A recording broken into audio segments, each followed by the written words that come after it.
Hello मंडळी, सुरुवात करूया एका नव्या प्लांट स्टोरीची आणि तो आहे तुळशी प्लांट। तर आज आपण या प्लांटला साधारण मेंटेन कसं करता येईल ते पाहणार आहोत। तसेच प्लांट बनवायचा कसा हेही पाहणार आहोत। साधारण 2 मेथड मी शेअर करणार आहे प्लांट कसं बनवायचं याबद्दल। तर हा प्लांट सदाहरित राहण्यासाठी आणि खूप छान त्याला मंजिरी येण्यासाठी किंवा डेव्हलप होण्यासाठी आपण काय करू शकतो हे आपण जाणून घेऊया। तर सर्वात महत्त्वाचा असतो सूर्यप्रकाश। पुरेसा सूर्यप्रकाश हा तुळशीला मिळायला हवा, तसेच योग्य प्रमाणात पाणी द्यायचं आहे। तर या 2 बेसिक गोष्टी आपल्याला कराव्या लागतात। तर तुळशीचे बरेच प्रकार पाहायला मिळतील आपल्याला। त्यापैकी माझ्याकडे 3 प्रकार आहेत। ही राम तुळस आहे, दुसरी ही श्याम तुळस आहे, काळपट पानं आहेत, कृष्ण तुळस सुद्धा म्हटलं जातं या तुळशीला। आणि ज्या दोन्ही पैकी तुम्हाला जी आवडेल ती तुम्ही तुमच्या प्लांट कलेक्शनमध्ये ॲड करू शकता। राम तुळस ही सर्वत्र तुम्हाला पाहायला मिळेल हिरव्या पानांची। तसेच रान तुळस सुद्धा असते, तर त्याची पानं मोठी आहेत, नाजूक नाही आहेत, तुम्ही पाहू शकता। तर ही रानात तुम्हाला पाहायला मिळेल। तर प्लांट जे आहे ते बनवायचं कसं हेही पाहून घेऊया। तर प्लांट तुम्ही त्याचे जे स्टेम कटिंग असतात म्हणजे छोट्या मोठ्या कटिंग्स त्याच्यापासून सुद्धा बनवू शकता। तर कटिंग्स बनवून घ्यायच्या, पाण्यामध्ये ठेवायच्या आणि ग्लास किंवा जो कंटेनर आहे तो तुम्हाला कोवळ्या सूर्यप्रकाशात ठेवायचा आहे। तर असे त्याला साधारण 15 दिवसामध्येच असे रूट छान डेव्हलप होतात। तुम्ही जर पावसाळ्याच्या ऋतूमध्ये ट्राय करत असाल तर तुम्हाला इझिली लवकर रोप त्याचं तयार झालेलं मिळू शकेल।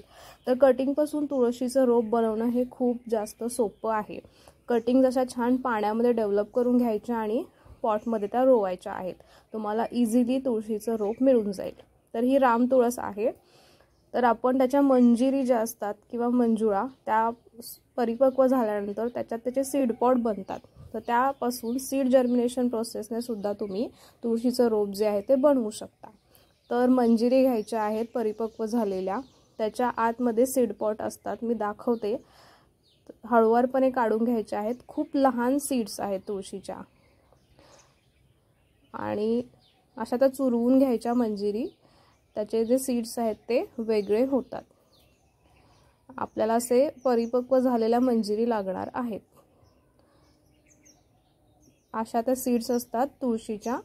तर आपण त्या आता योग्य मातीचं मिश्रण बनवून घेऊया आणि त्यात ते तर जो कोणता कंटेनर तुमच्याकडे आहे तो घ्यायचा आहे। तुम्ही डायरेक्ट जमिनीमध्ये सुद्धा मंजिरी पेरू शकता। तुमच्याकडे होम गार्डन असेल, बाल्कनी गार्डन असेल तर कोणत्याही पॉटमध्ये, कुंडीमध्ये सुद्धा तुम्ही ह्या मंजिरी पेरू शकता।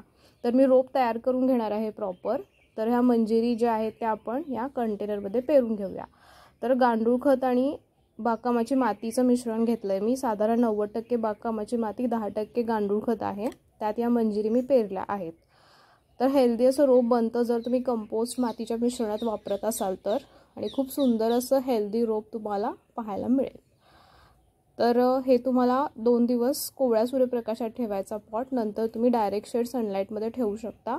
मॉइश्चर जे आहे ते मेंटेन ठेवायचं जेणेकरून रोप जे आहे ते बनेल।